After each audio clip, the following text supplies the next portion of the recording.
Hello, আসসালামু আলাইকুম। সবাই কেমন আছেন? আলহামদুলিল্লাহ, আপনাদের দোয়ায় ও ভালোবাসায় আমরাও ভালো আছি। দোয়া করবেন আমাদের জন্য। তো সকাল থেকে ব্লগটা শুরু করে দিলাম। রুটি দিয়ে নাস্তা আমাদের শুরু। রুটি, ডিম ভাজি, চা এগুলো দিয়েই হয় নাস্তা। তো সবাই নাস্তা করে নিয়েছি, আম্মুকেও নাস্তা করিয়ে দিয়েছি।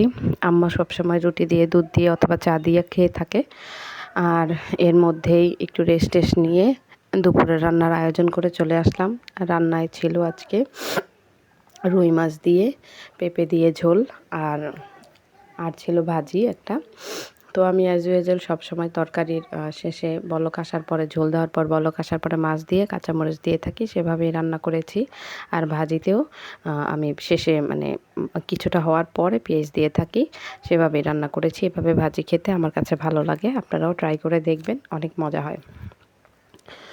তো এরই মধ্যে মেয়ের অনেক অসুস্থ, ঠান্ডার জন্য আমি তুলসী পাতা এনে সাথে একটু আদা দিয়ে সেঁচে রস করে মেয়েকে খাইয়ে দিলাম। অনেক জোর জবরদস্তি করে খাওয়াতে হয়েছে, মেয়েটা খেতেই চায় না এভাবে।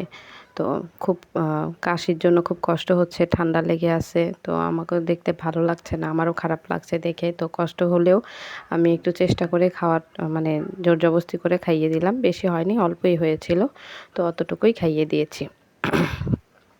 এরই মধ্যে মেয়েকে নিয়ে আবার একটু বাইরে গিয়েছিলাম। মেয়েটা আমার ঘরে থাকতেই চায় না, একটু বাইরে থেকে হেঁটে আসলে ওর কাছে একটু ভালো লাগে। তো গিয়েছিলাম বাসার সামনেই কাছে একটা স্কুলে। ওইখানে আমার মেয়ে একটু খেলাধুলা করে, আর এখানে কিছু ফুল ছিল, সেই ফুলেরই শ্যুট করেছিলাম।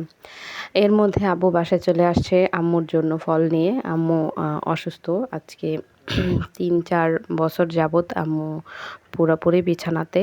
তো আম্মুর সব কিছুই অন্য আরেকজনের উপর নির্ভরশীল, যেমন আমাকেই সব কিছু করে দিতে হয়। আম্মুর খাওয়া, গোসল করানো, ফ্রেশ করা, তারপরে পায়খানা প্রস্রাব সব কিছুই আমাকেই করে দিতে হয়। আব্বু থাকলে আব্বু যতটুকু পারে করে। একজন হাজবেন্ড যে মানে সব একটা কথা আছে, সব ভালো যার শেষ ভালো তার, শেষ ভালো যার সব ভালো তার। তো এই কথার মানে প্রাকৃতিক উদাহরণটা আমি আমার বাবাকে দেখে পেয়েছি। আমার বাবা, আমার মার এমন অবস্থা আজকে এত বছর, তারপরেও তার প্রতি প্রচুর ভালোবাসা ও মায়া রয়েছে। এই জিনিসটা আমাকে মুগ্ধ করে। আমি দোয়া করি এইরকম হাজবেন্ড জানি সবাই পায়, সবাই এরকম হাজবেন্ডের যোগ্যতা রাখে, মানে উপযুক্ত স্ত্রী যদি থাকে। তো এখানেই ব্লগটা শেষ হয়ে গেল। সবাই আমার জন্য দোয়া করবেন, পাশে থাকবেন। আমার ব্লগটা ভালো লাগলে লাইক, কমেন্ট, শেয়ার করবেন। সবাই ভালো থাকবেন। আল্লাহ হাফেজ। আমাদের জন্যও সবাই দোয়া করবেন। সবার দোয়া ও ভালোবাসা আশা করছি। আল্লাহ হাফেজ।